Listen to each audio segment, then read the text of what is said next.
The liberal press is doing everything they can to destroy the reputation of RFK Jr. After the independent candidate dropped out of the 2024 race and endorsed Donald Trump for president, RFK's relatives called his Trump endorsement a, quote, betrayal. And Jen Psaki was more than eager to exploit the Kennedy family rift by hosting RFK's sister Rory on her show so she could say this. I completely disavow and separate and dissociate myself from Robert Kennedy Jr. in this flagrant and inexplicable effort to desecrate and trample and set fire to my father's memory. But RFK is taking the high road on his backstabbing family members. Take a look at this. My family is at the center of the Democratic Party. I have 5 members of my family that are working for the Biden administration. They're free to take their positions on these issues. I think we all need to be able to disagree with each other and still love each other.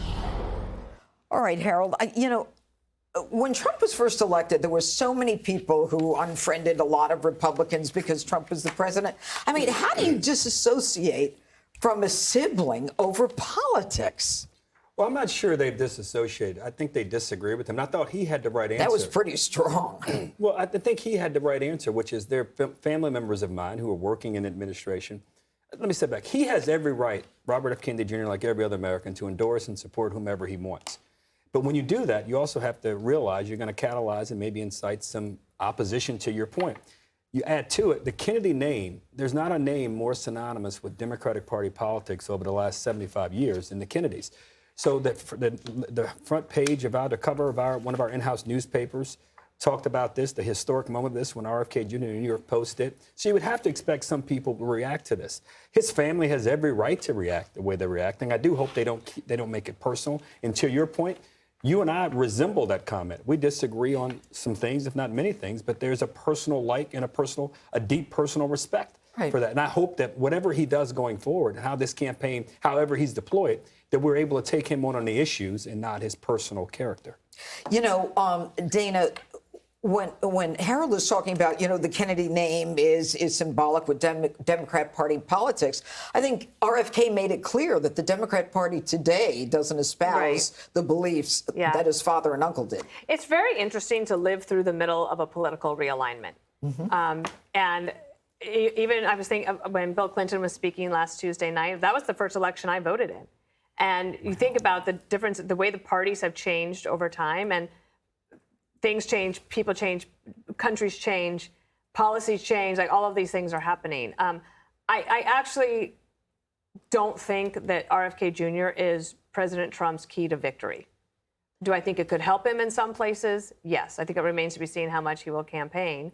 And I hope that family rifts can be healed, because I never want to hear about any of that. Yeah. All right. Jesse, is RFK's endorsement of Donald Trump, is it about betrayal of the Democrat Party? Is it about his belief that, Trump is the better candidate? Or is it about a pragmatic decision that he gets to talk on a bigger pulpit about the issues that are important to him, like public health and chronic disease? It may be all of the above, because he will be an advisor and he will be making America healthy again. Right. So if you get a shot at that opportunity at a federal level, you take it. And the Democratic Party left him, he said. And the Kennedy family saying, the legacy of the father. JFK was trying to cool things down with the Russians. He was trying to remove American troops from quagmires. He was trying to dismantle the intelligence agencies. He cut taxes. He was for free speech, and also lived a playboy lifestyle. There are a lot of similarities between Donald Trump and JF Kennedy. What I like, though, is that if you are a member of a political dynasty, if your family does something you don't like, you can put out statements against them. That would be great. Your sister does something and you're speaking on behalf of the Waters family. I'm sure my mother was probably go on MSNBC tonight and said, my son, Jesse Waters, made a joke about Kamala Harris being manhandled by generals in the Situation Room, and he has desecrated the memory of our grandfather, and it's disgusting. I could see my mom doing that. And I wish I had a political dynasty so I could take shots as well. Well, we appreciate that. All right, you know what, Greg? Jesse's talking about, he mentioned unity. And isn't that what Donald Trump seems to be about? Although the Democrats talked about joy and hope and unity. I mean, you've got Tulsi Gabbard today. You've got RFK and Donald Trump. I mean, got Democrats joining him. I think the Democrats don't understand this kind of unity, because if you're going to have different people, they have to represent a group. And they have to say that they are, like Tulsi should come up and say, you know, as a female veteran of Samoan heritage. She's not going to say that. She's just like, I'm an American, right? So you look at these this diverse group of personalities and characters, whether it is RFK or Tulsi. A lot of the people that have been leaving the Democrat Party are interesting minds. You know, Scott Adams describes the Trump thing as a pirate ship. No one represents black or black gay. They're all individuals. For some reason, that is rebellious today. To be an actual individual is like the scariest thing in the world. There's a lot of things I disagree with about RFK, but the one thing that I liked about him from the beginning, he never once criticized Trump supporters. Criticized Trump, but he never went after the millions of Americans, because the guy is a born listener.